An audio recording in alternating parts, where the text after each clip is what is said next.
Action, you know that is all the time. I'm Don Leacock, and here we are with Michael Franklin, stage name Michcorup. Thanks for taking the time, Michcorup. Yeah, for sure. It was a very good opportunity. So when opportunity comes, you have to take it. Yeah? Definitely. Here we are at the lovely Westmorelands facility, and we're just here to talk about Michcorup's music career here today. So tell me a little bit about yourself, Michcorup. Well, just the background. Well, for sure, in terms of music, I was doing music from a very young age.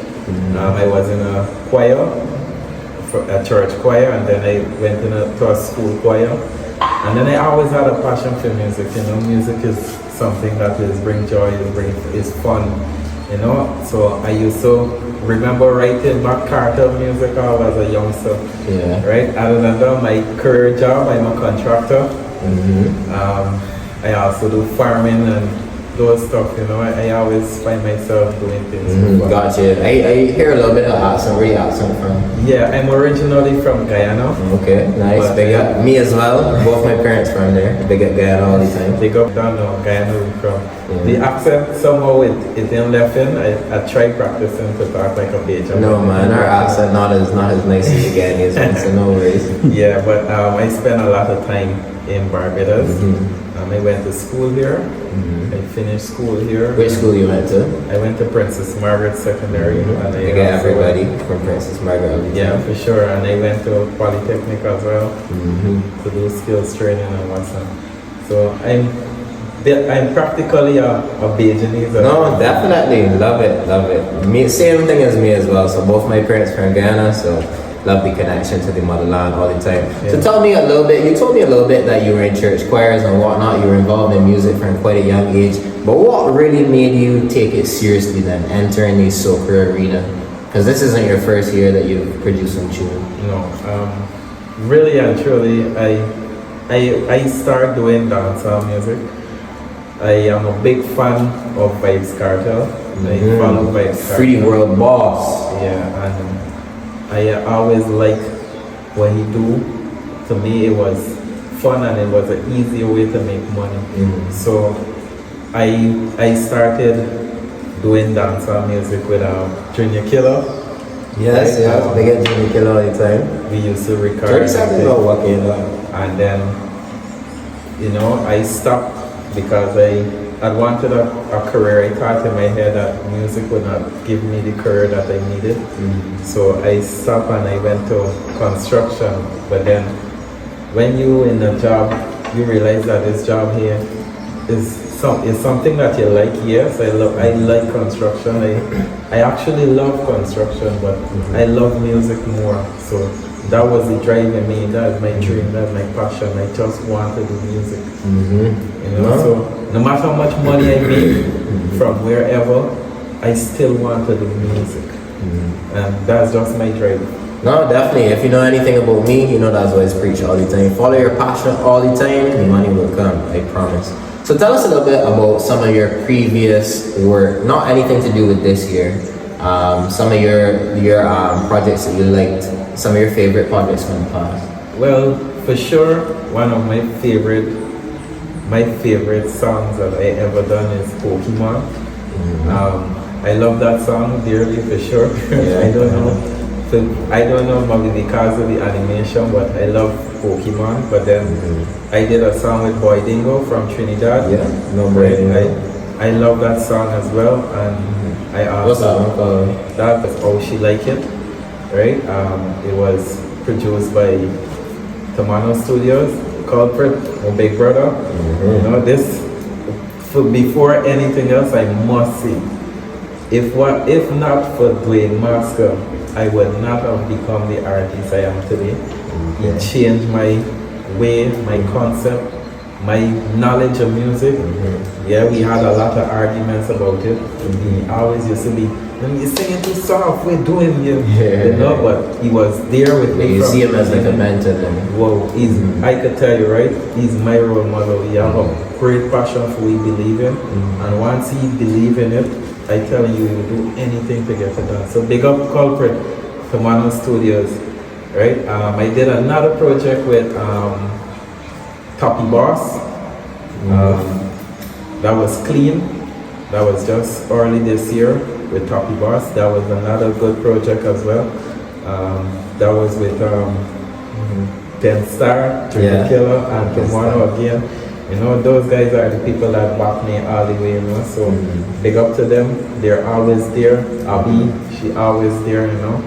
So that's how my music career built from them. Definitely. It's always great to pay homage to those that paved the way for you, those that mentored you, because you can never do it on your own. All the biggest artists in the world, they had a lot of help from producers to engineers to mentors straight through. So let's go into a little bit more about what you got planned for this year now. Well, so far, how much you released for this year so far? I released 2 songs this year. All 2 of them, they're from both parties, 10 Star Records, Tamano Studios. Junior Killer writes Soapy. That song was a song that that song was a song that we had ever since because of the promotion that we used to keep them at Studio, right? Killer always say, yo, I get a good song for this. And you know, he used to always be pushing it. So that it was Soapy, and then Hold On. That's another song that I like real bad because it is like, I don't know how to say it, but it's mostly like the female part of me. Like I was. What do you mean by that? Well, I'm a foreigner, I would say, right? They would say, although I have every document of it. No, definitely. But, you know, coming here, watching people dancing, till now I can't walk up, but, you know, watching people dancing, watching people doing these kind of things, I always wanted to do it. That's why inside of the song, it tells a story of a foreigner come to Barbados on vacation. They come for a good time, and they wanted to understand the culture of Barbados, how we do these things. In my song, you will hear I mention that the person said that the female said that she wanted rum and coke. She didn't know what rum and coke is. She heard about rum and coke. So when I asked her what they want to drink, she just said rum and coke because she wanted to know what is rum and coke. Right? So I love that song really, really bad. I would hope that Barbados would pick up on it and use it as a song for tourists because it is. So when you're singing then, who are you singing to? Because I know you said you have roots in Guyana, you live here most of the time, but who was your target audience when you're singing a song? The whole Caribbean, Barbados who are you trying to appeal to when you sing your music? Well, being honest, I want to appeal to the world. I want the world to hear me. But you can't bother abroad and not be here. Well, people always that's a good saying. Right? So I want to be bad here. Right? Originally, I'm from Guyana, but I do music here. So I want to do projects here. I want to be established here. And then I could fight up on being anywhere else. Right? As you asked the same question, I am going to be going into the Guyana Monarch next year.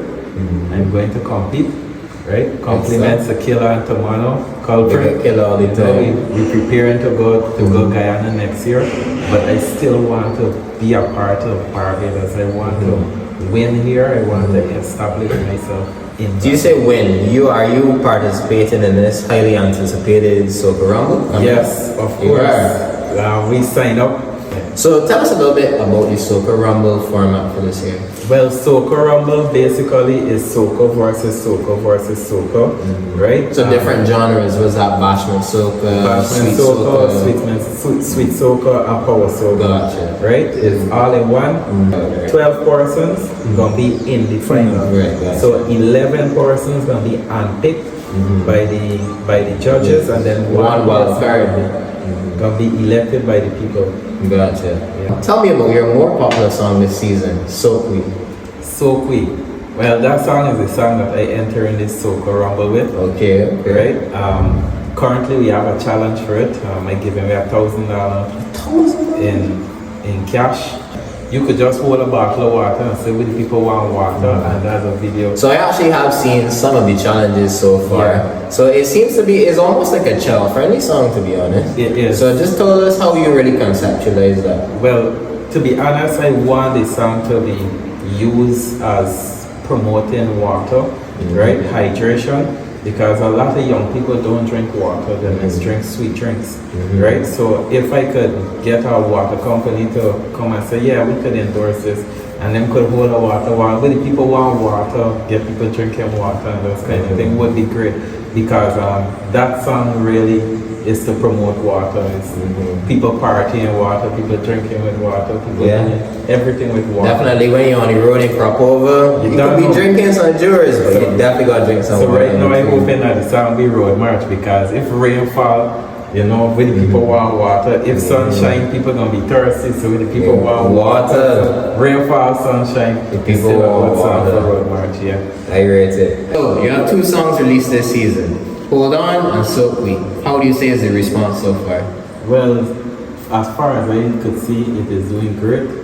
Soak Week especially, it is getting hundreds of thousands of views on social media. Okay, wow. Right, it is being played on every radio station right now. Almost all the DJs playing it, very frequent. They got all the disc jockeys all the time. And you know, it is going to the world.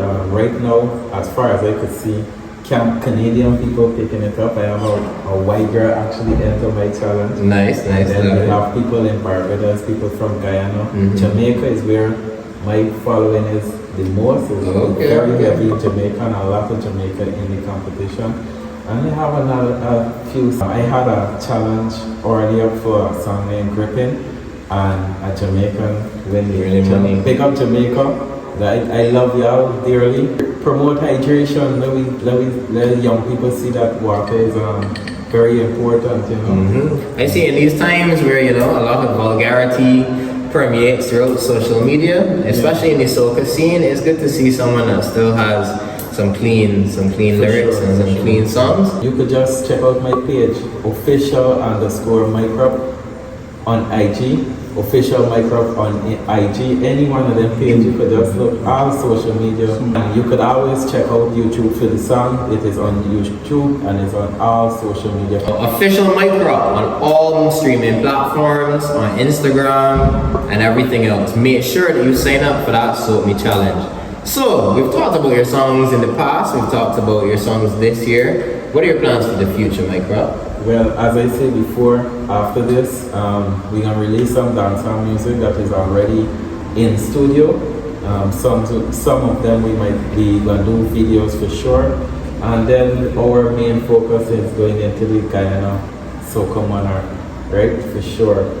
Guyana Soca Monarch next year. Yes. So the Bajans not gonna hear anything from you next year? No new music next year? Of course, I'm entering and I'm going to be in Barbados for the rest of the. So we got 2 different songs for the Guyana Monarch and the Bajan Monarch, or the same song? Well, you'll have to deal with management for that. Management for that, and no disclosures on future information yet. No worries.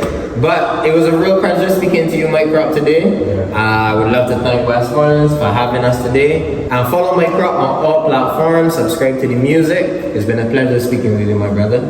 Thank you, for sure. Y'all done any play.